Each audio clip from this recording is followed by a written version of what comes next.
Welcome to shops of blessing. దేవుని కృపలో భద్రపరచబడి నూతన దినములో ప్రవేశించాం. ఈనాటి దేవుని వాగ్దానం. మనుష్యులు లక్ష్యపెట్టు వాటిని యెహోవా లక్ష్యపెట్టడు. The Lord doesn't look at the things people look at. మొదటి సమూయేలు గ్రంథం 16వ అధ్యాయం 7వ వచనం. Praise God. ఈ నూతన దినములో దేవుడు మీ కొరకు సిద్ధపరిచిన ప్రతి దీవెన ఆకాశపు వాకిళ్ళు విప్పి మీ మీద కృమ్మరించునుగాక. మరి ఒక నూతన దినాన్ని ఆరంభిస్తున్న నేపథ్యములో ప్రేమ కలిగిన వాగ్దానము ద్వారా దేవుడు మనల్ని దర్శిస్తూ ఉన్నాడు.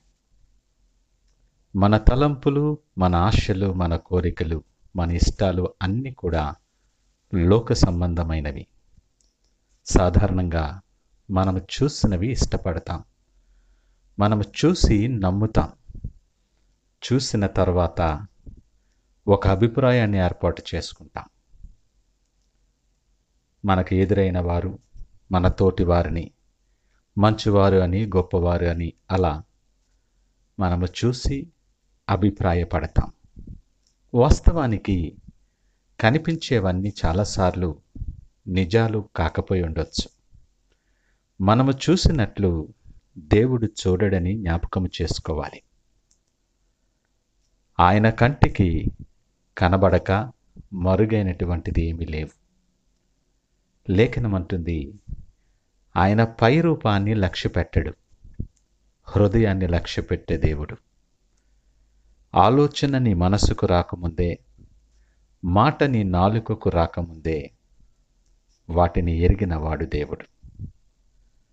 తల్లి గర్భములో నీవింకా పిండముగా ఉండగానే ఆయన కన్నులు మనలను చూసెనను లేఖనం మాట్లాడుతుంది.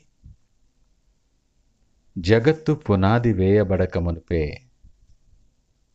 ఒక ప్రత్యేకమైన ప్రణాళిక చొప్పున మనలను ప్రేమించి ఆయన మనలను ఏర్పాటు చేసుకున్నాడు. ఈ దినము నీవేమై ఉన్నావో అది ఆయన కృప మాత్రమే. ఉన్న స్థితిని బట్టి నువ్వు అతిశయపడద్దు. ఇరుకులు, ఇబ్బందులు ఉన్నాయని కృంగిపోయి దేవునికి దూరస్తుడిగా జరిగిపోవద్దు. లేఖనమంటుంది, మోసపోకుడి, దేవుడు వెక్కిరింపబడడు. ఈ లోకంలో నీ ప్రవర్తనతో, చక్కని మాటలతో, నీ వేష భాషలతో మనుషులందరినీ ఆకట్టుకోవచ్చు, నువ్వు మభ్యపెట్టవచ్చు కూడా.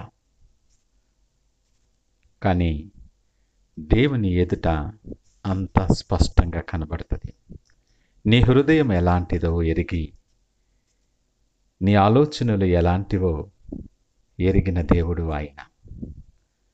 ఆయన యొద్ద దాచిపెట్టడానికి మన దగ్గర ఏమి ఉండదు. ఈ మాటలు వింటున్న ప్రియదేవుని జనాంగమా, ఈ నూతన దినం నా జీవితాల్లో మరి ఒక నూతన అవకాశం. ఆయన కృప చొప్పున ప్రేమ కొలది మన ఆయుష్యలు పొడిగించి మనకిచ్చిన ఒక అద్భుతమైన అవకాశం.